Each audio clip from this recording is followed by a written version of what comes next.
Welcome to English Myths Explained, because some of the most common rules in English and English education were invented, exaggerated, or simply wrong. Let's get into it. If you have ever seen a supermarket sign reading 10 items or less and felt a strong urge to correct it, this episode is for you. The fewer versus less distinction is one of the most fiercely defended grammar rules among educated English speakers, and it is more complicated and more interesting than the simple version you were probably taught.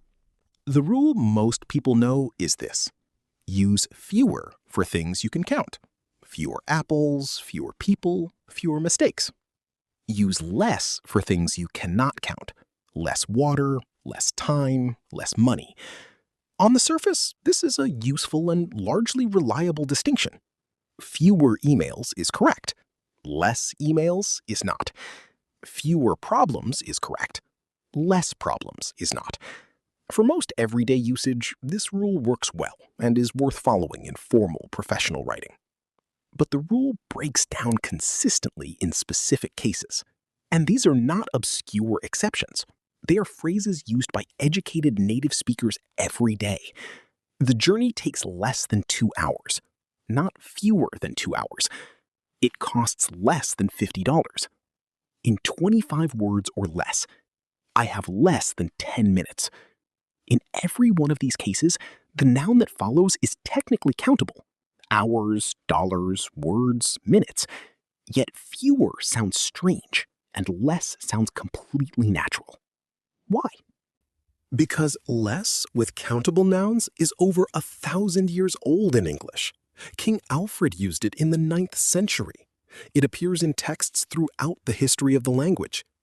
The strict fewer-for-countable rule, as taught today, was formulated by Robert Baker in 1770, one of the same 18th century grammarians responsible for several other myths in this series. His preference was not based on historical usage.